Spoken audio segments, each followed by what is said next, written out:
Good morning friends. आज हम definite integral को सॉल्व करने की एक नया तकनीक सीखेंगे। ठीक है, एक नई टेक्निक से हम आज डेफिनेट इंटीग्रल को सॉल्व करेंगे। ये टेक्निक है न्यूमेरिकल मेथड्स, और न्यूमेरिकल मेथड्स में कई सारे डिफरेंट हमको फार्मूलेज या रूल्स दिए हैं जिनकी हेल्प से हम किसी भी डेफिनेट इंटीग्रल को सॉल्व कर सकते हैं। उसी में से एक रूल है सिम्पसन 1/3 रूल। Simpson 1/3 rule. इस सिम्पसन 1/3 रूल की हेल्प से आज हम डेफिनेट इंटीग्रल को सॉल्व करना सीखेंगे। राइट, सिम्पसन 1/3 रूल है क्या? सबसे पहले तो वो अपन देखें। The Simpson 1/3 rule is integral I is equal to integral limit x0 to x0 plus nh y dx। x0 to x0 plus nh ये मेरी क्या है? उस इंटीग्रल की लिमिट्स है। इन लिमिट्स में मेरे को फंक्शन y को इंटीग्रेट करना है। Then this will be equal to x by 3 bracket में y0 plus yn plus 2 into y2 plus y4 plus up to dash yn minus 2 plus 4 into y1 plus y3 plus up to dash yn minus of 1। अब question rise ये हो रहा है कि ये y1 y2 y3 y4 yn minus 1 yn minus 2 या yn है क्या? राइट। दूसरा कि यहाँ पे ये h क्या है ये भी आपको नहीं मालूम है। ठीक, तो इस मेथड में हमको करना क्या है, सबसे पहले अपन वो देखें। फर्स्ट ऑफ ऑल जो हमारे डेफिनेट इंटीग्रल की लिमिट्स होगी उस लिमिट्स को हम n इक्वल पार्ट्स में डिवाइड कर लेते हैं। ओके, n इक्वल पार्ट्स में डिवाइड कर लें, या आप इसको ऐसे कह सकते हैं कि जो हमारे इंटीग्रल की लिमिट है वो क्या है? क्लोज इंटरवल है। उस क्लोज इंटरवल को हम कुछ सब इंटरवल्स में डिवाइड कर लेते हैं। ठीक है, हर एक सब इंटरवल का लेंथ जो होगा बिल्कुल फिक्स होगा, कांस्टेंट लेंथ होगा। That the length is called h। ये जो h है वो क्या है हमारा? वो कांस्टेंट लेंथ है जो अगले सब इंटरवल को बनाने के लिए हम यूज कर रहे हैं। या ये कहें कि जो हम x की नेक्स्ट वैल्यू फाइंड करने के लिए इस h का यूज कर रहे हैं। राइट, अब x की हर एक करस्पॉन्डिंग, फॉर एग्जाम्पल हमारे पास x की कुछ डिफरेंट वैल्यू आ गई, that is x0, x1, x2, x3 and so on.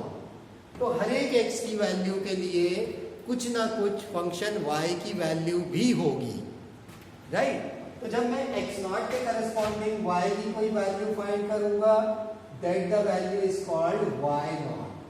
x1 के करस्पॉन्डिंग वैल्यू निकालूंगा दैट इज y1, x2 के करस्पॉन्डिंग निकाला y2, x3 के करस्पॉन्डिंग निकाल दी value that is y3 and so on. जितनी भी मैं x की वैल्यूज ले रहा हूं, यानी मैं अपने लिमिट्स को जितने भी सब पार्ट्स में डिवाइड कर रहा हूं उतनी मैं x की वैल्यूज लूंगा, और हर एक x की वैल्यू के लिए मैं करस्पॉन्डिंग y की वैल्यू निकालूंगा।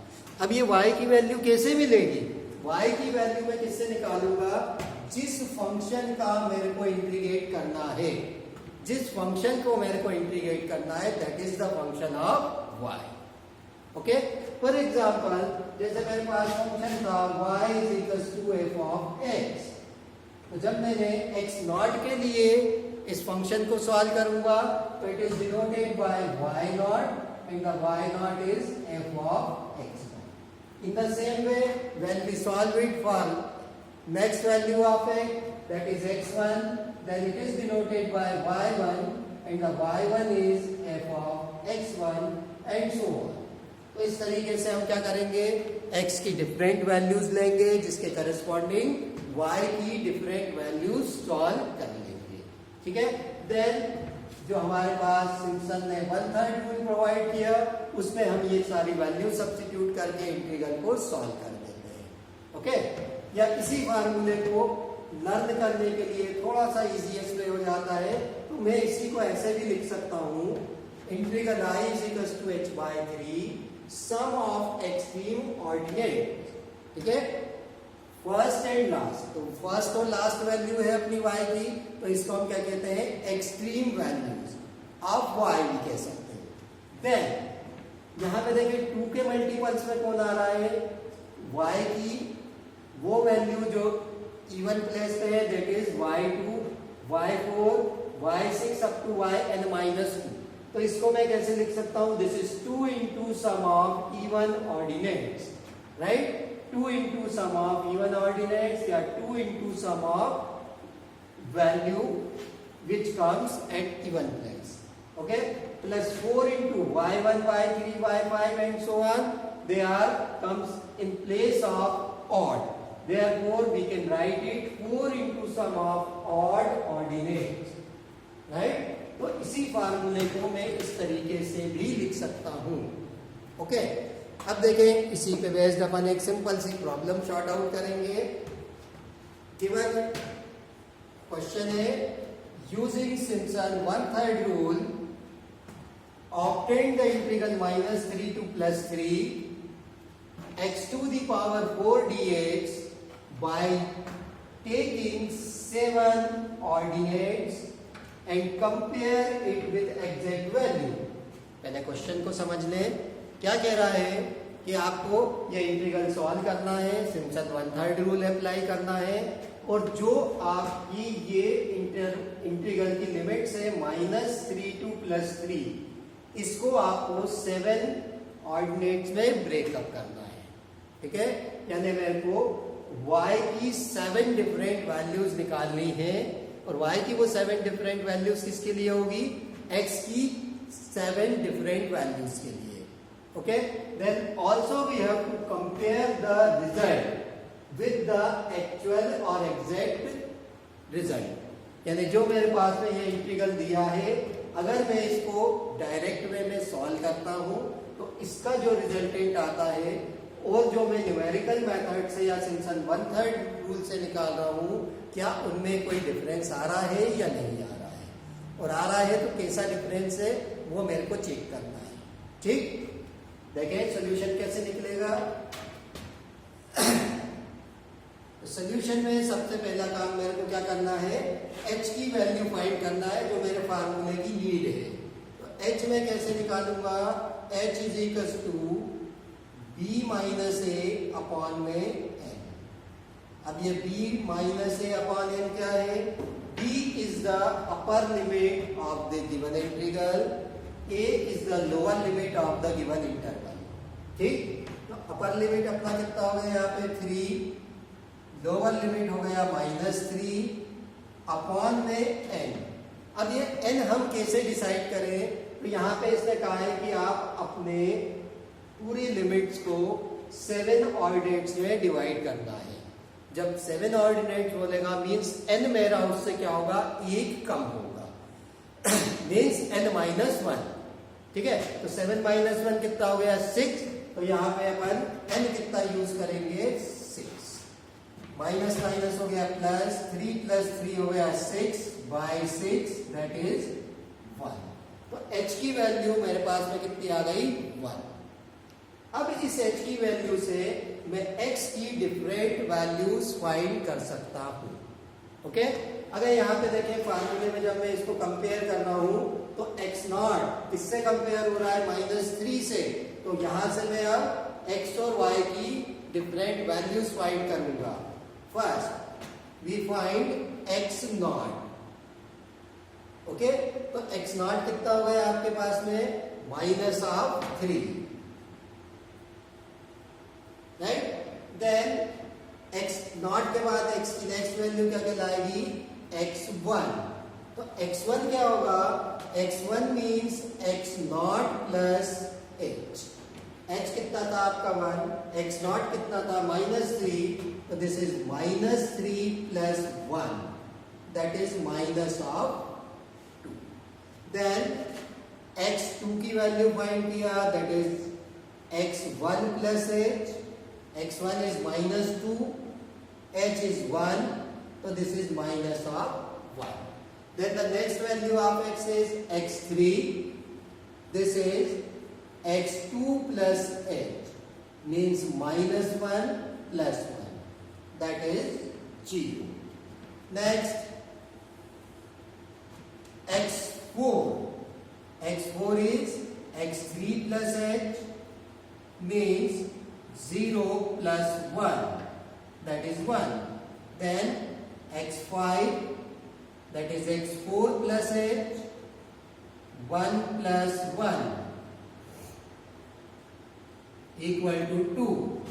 Then x6, that is x5 plus h means 2 plus 1 equal to 3. तो x की जो डिफरेंट वैल्यू हम निकालेंगे वो स्टार्ट कहां से करेंगे, उसकी लोअर लिमिट से, और जो x की लास्ट वैल्यू होगी वो आपके इंटीग्रल की अपर लिमिट कहलाएगी। तो यहाँ पे देखें 3, दैट इज x6। तो इसके बाद मेरे को x की कोई भी वैल्यू फाइंड आउट नहीं करनी है, राइट। अब x की इन डिफरेंट वैल्यूज के लिए मैं क्या करूंगा, y की डिफरेंट वैल्यूज फाइंड आउट करूंगा। ओके ना, अब यहां पे देखें y क्या है, अगर इंटीग्रल में जाए तो हमको इंटीग्रेट किसको सॉल्व करना है, x टू दी पावर 4 को। तो ये जो x टू दी पावर 4 है, this is the function of y। Okay, so y is equal to x to the power 4। अब मैं x की डिफरेंट वैल्यू के लिए y की डिफरेंट वैल्यू सॉल्व करूंगा। When x not is equal to minus of 3, x not के corresponding जो y की वैल्यू आएगी that is called y not. So the y not is equal to x not to the power 4। x not कितना, minus of 3, this is minus 3 to the power 4 means this is equals to plus of 81. Then we find second value y1 means x1 to the power 4, x1 कितना है आपका, minus of 2, minus of 2 to the power 4, that is plus of 16. Next y2 is x2 to the power 4 means minus of 1 to the power 4, that is plus of 1. Okay, next y3, so the y3 is equals to x3 to the power 4 means 0 to the power 4 is 0. Then y4, this is x4 to the power 4 means x4 कितना है आपका, x4 is plus 1, 1 to the power 4, that is 1. Then y5 means x5 to the power 4, that is plus 2 to the power 4 is 16. Then next y6, so the y6 is equals to x6 to the power 4, that is 3 to the power 4 is 81. ठीक, जो question का main part है वो आपका यही होता है कि x की जो भी डिफरेंट वैल्यूज आपने फाइंड किया है उसके करस्पॉन्डिंग y की डिफरेंट वैल्यूज निकाल लें। देन अब आपका प्रॉब्लम 80% सॉल्व हो जाता है। अब मेरे को सिर्फ ये वैल्यूज मेरे फार्मूले में सब्स्टिट्यूट करनी है, राइट, और उसको कैलकुलेट करके आंसर निकालना है। Okay, now we apply formula लिख लेंगे और इस फार्मूले में अब अपन ये वैल्यूज सब्स्टिट्यूट कर देंगे।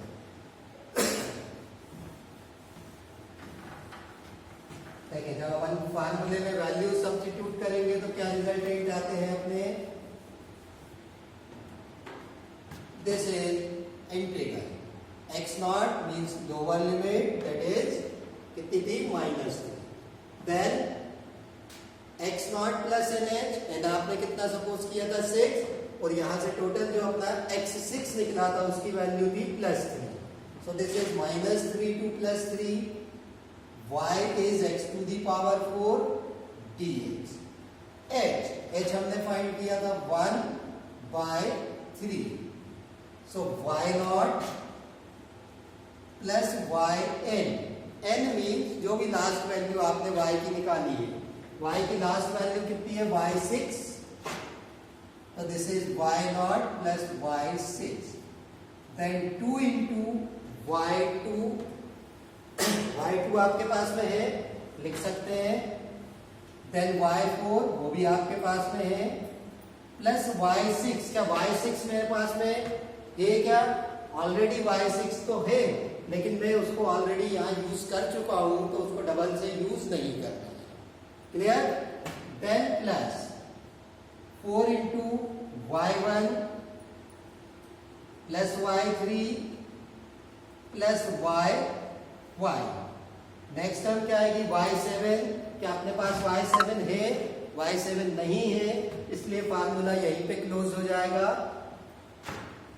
अब जो जो वैल्यू अपने पास में है यहाँ पे सब्स्टिट्यूट किया हमने, so this is equal to 1/3, y0 के प्लेस पे आपके पास में था, that is 81, y6 this is also 81, plus 2 into y2, y2 is 1 and y4 is also 1, ठीक है, y4 भी आपका कितना है 1, plus 4 into y1 is 16, y3 that is 0 and y5 is again 16, right? सभी को अपन ने सिंप्लीफाई किया, then this is equals to 1/3, 81 plus 81, this is 162, 1 plus 1 2, 2 into 2 4, plus 16 plus 16 32 into 4,